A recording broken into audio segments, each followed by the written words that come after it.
Assalamualaikum warahmatullahi wabarakatuh. Perkenalkan, nama saya Selvi Febrianti dari Vkom 4A. Nah, langsung saja kali ya. Nah, di sini pada video kali ini saya ingin menjelaskan tentang mata kuliah komunikasi pembangunan gitu. Dimana saya itu mendapatkan 3 materi. Yang pertama, dukungan komunikasi pada proyek Bank Dunia, dan kedua lingkup proyek dan sektoral, dan yang ketiga peranan umum dukungan komunikasi. Yang ingin saya bahas pertama yaitu dukungan komunikasi pada proyek Bank Dunia. Nah, di sini yang saya dapat itu dia kayak semua aktivitas dari dukungan komunikasi itu dia lebih ke mendorong masyarakat tertentu agar ikut berpartisipasi terhadap proyek atau program yang mereka buat, yang mereka rancang gitu kan.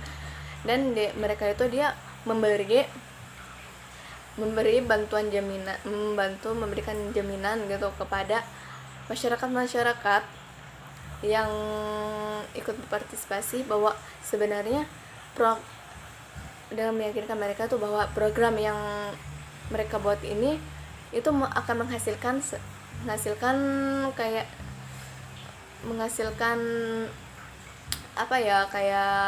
hal-hal yang positif gitu, untuk hal-hal positif yang menyeluruh gitu kan terhadap pembangunan gitu.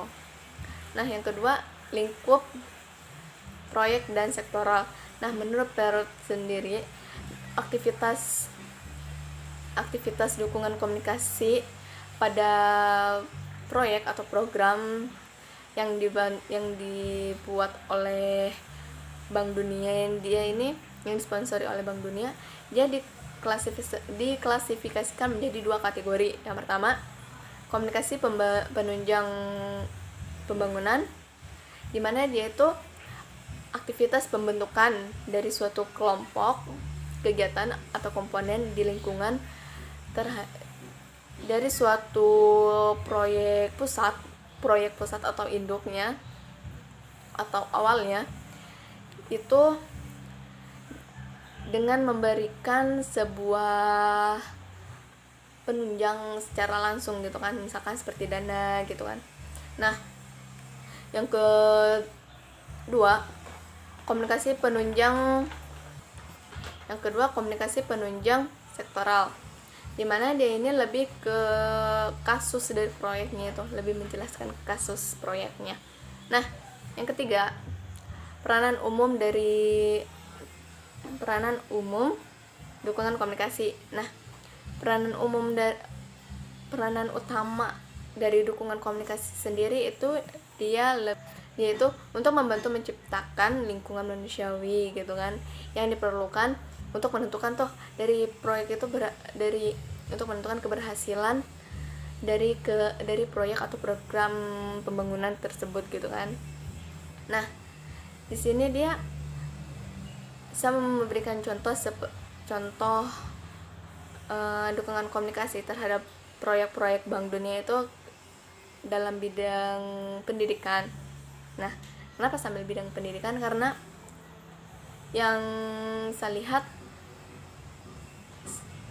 bahwa dukungan komunikasi pada bidang proyek Bank Dunia yang lebih nyata itu kayak lebih ke pendidikan gitu kan. Misalkan kenapa? Karena nih kan pertama kita tahu nih bahwa pendidikan di negara kita kan kayak masih kurang gitu kan, masih tertinggal jauh dengan negara-negara tetangga gitu.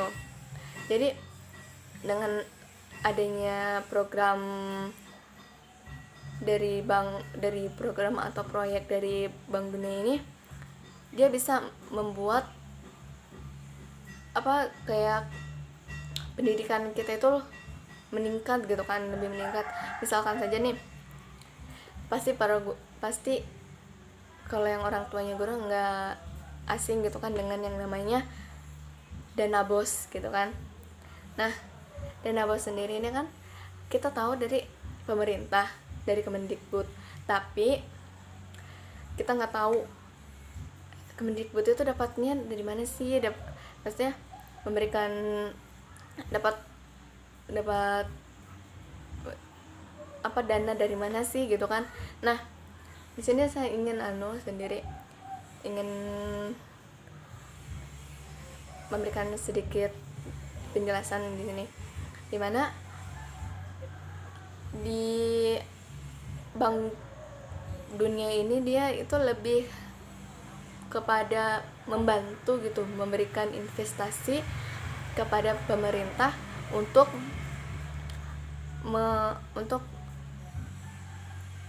apa ya, untuk kayak membantu pemerintah untuk memberikan kepada guru-guru dana gitu kan untuk sekolah-sekolah gitu.